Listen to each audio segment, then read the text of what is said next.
Before we start today's show, we want to invite you to stick around at the end of the episode to enjoy a preview of a new podcast that premieres on July 14th.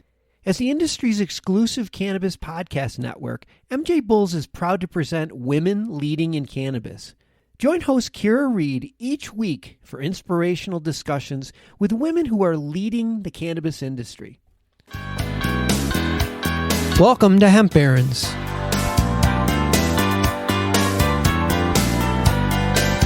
I'm Dan Humiston, and on today's show, we're going to wrap up our interview with Joy Beckerman. On last week's show, Joy talked about her experiences growing up in the hemp industry.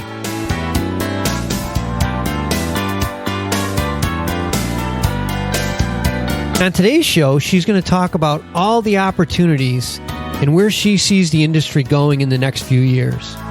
Let's rejoin my conversation with Joy Beckerman.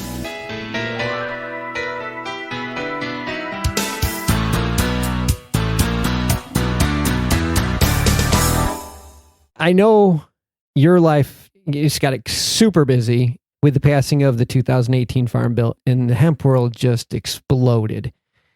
From your perspective, like, what are some of the key drivers behind this boom right now?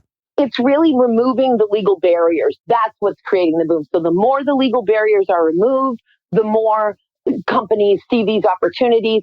Farmers, investors, entrepreneurs, large businesses, small businesses. That really has been it. Now, why did we start to get this groundswell of support at the federal level? Who are our federal legislative heroes and heroines? And the reality is that, when we look at the big two drivers here, we hear a lot about Mitch McConnell, who really helped run the Farm Bill this year. And folks think that he just got involved with hemp, but that's actually not true. And hey, you may have 99 problems with Mitch McConnell, but hemp ain't one.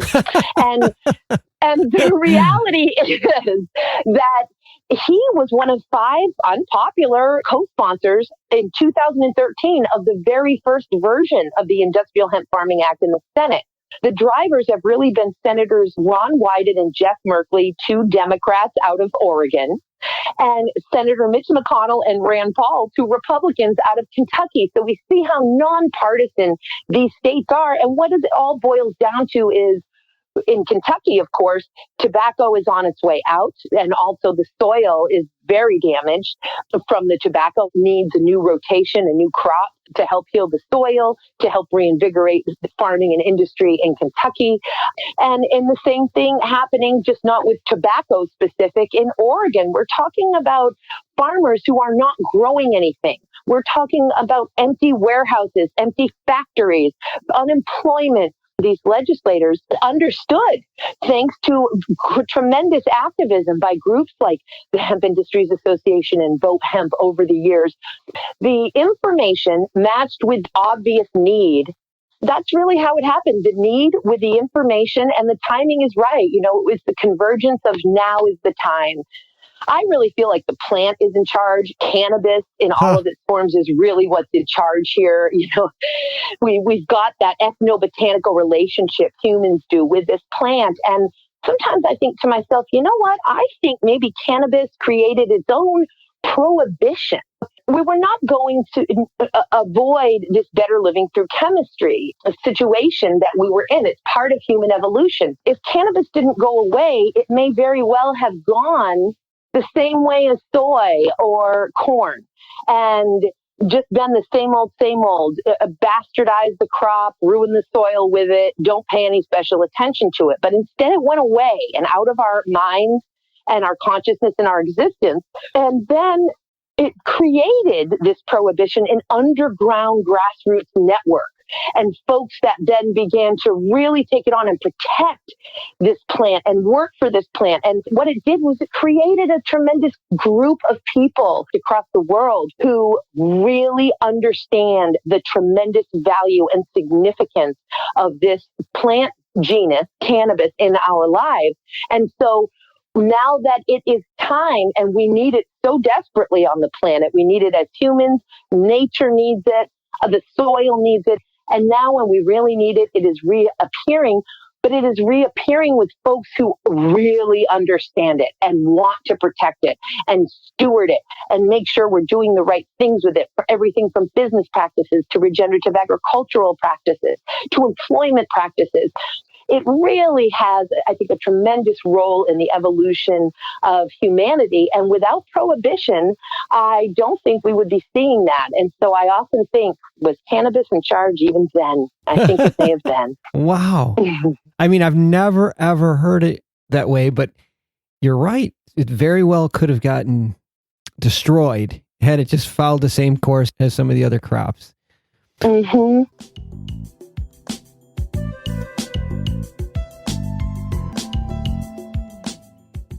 Well, let's gaze into the Joy Beckerman crystal ball. And I know a lot of our listeners are saying, geez, I want to get into the hemp industry, but I'm not sure where. And this thing's moving so quickly. But if you're gazing into the Joy Beckerman crystal ball right now, tell us where you think the opportunities are going to be next year for hemp. So next year, and I love more the 5 years, right? Because building this infrastructure to make all of those products that I talked about at the very beginning, and that service all of those industries and all of humanity's needs, it's going to take some time to actually build the infrastructure to process the stock and manufacture those products. Whereas right now, we have active markets in food and hemp extract. In fact, hemp extract or hemp-derived CBD, there are many other cannabinoids. CBD is certainly the primary one. That's where our big opportunities are right now, just because there's lots of infrastructure for the extraction of hemp. So the opportunities right now in hemp extract and CBD, and those opportunities will continue to grow because that infrastructure already exists here. There are opportunities in every area if folks really want to invest now, not only in building a business, but in their education. Because I get a lot of folks who, yes, they're interested in hemp. What do I do? And I often say, well, if you wanted to be a car mechanic, you'd go to trade school. If you wanted to be a doctor, you'd go to medical school. And if you want to get into hemp, you're going to need education, especially because there's a lot of misinformation out there and something even more dangerous, which I call the misguided oversimplification of hemp. The big opportunities right now are going to be in creating that infrastructure. So building those processing plants. Folks generally have CBD on the mind when I say that. So please understand, when I say processing facilities, I'm talking about also and mostly processing the stock for all of those valuable products that we talked about: building materials, biocomposites, textiles, papers, nanotechnology. Again, the biocellulose of hemp on the nanoscale shows that it has surface area and strength second only to carbon nanotubes and graphite whiskers. So I'm talking about processing facilities for the stock and for that very valuable seed, as well as for the flowering tops and leaves from which we can get these incredible general wellness and healing properties of cannabinoids. And ultimately, what we need to see are these processing facilities within 50 miles of every hemp biomass feedstock. So the opportunities are endless. Sure. We have a huge country, and we have a need for processing facilities within 50 miles of every hemp biomass feedstock. And one foot in front of the other, we're getting it. We've been asking farmers to grow a crop for which there's very little infrastructure. We've been asking investors and entrepreneurs to invest in the infrastructure for which there is only a little bit of crop. But meanwhile, we have been doing it, working in tandem together. And if I could just give you a quick scan of America's tremendous exponential and expedited progress in hemp, the country of Canada federally started regulating hemp cultivation in 1998 with federal crop insurance and the whole bit. It made Canada the number one global source for hemp, bulk food, and grain processing. 2017, there was the largest number of acres country of Canada had ever grown, and that was 123,000. So between 1998 to 2017, so some 19 years, they went all the way up to 123,000 acres. Well, the United States, conversely, grew just under 10,000 acres in 2016, just under 26,000 acres in 2017, and we grew nearly 79,000 acres in the United States of America in 2018.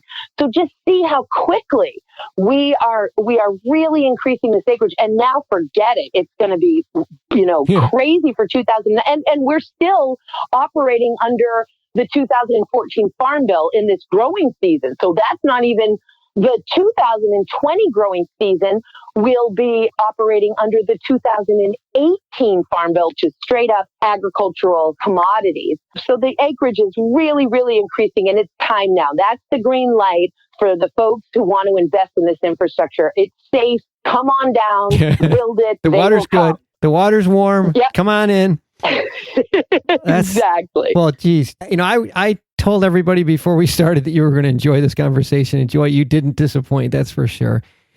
I have all of Joy's information on our website. So if there's anybody has any questions, just zip on our website. Joy, it's been so good to have you on the show. I just can't wait to do it again, Dan. So you just call me anytime, brother.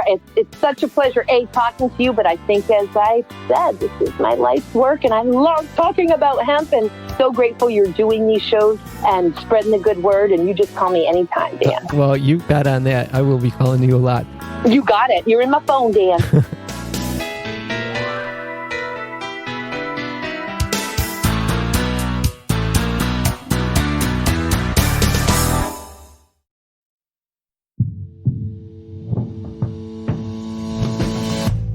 Tell me, boy, you make me so bored. You need to walk the other way. I tell you once more. Please get out of my way. I don't want you no more. We're done here, boy.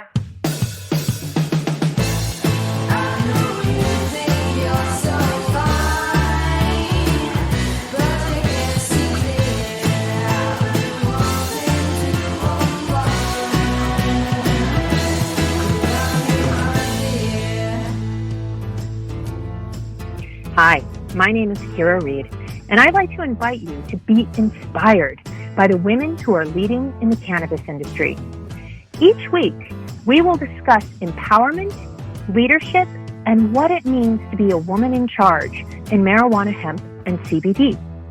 As the founder of the Women Empowered in Cannabis community, I have had the great pleasure to get to know many brilliant and talented women who are CEOs, executives, politicians, advocates, and community leaders that are focused on creating a cannabis economy that is just, fair, and equal. We'll learn how these women make decisions, how they navigate a predominantly male industry, and what they're doing to level the playing field for women.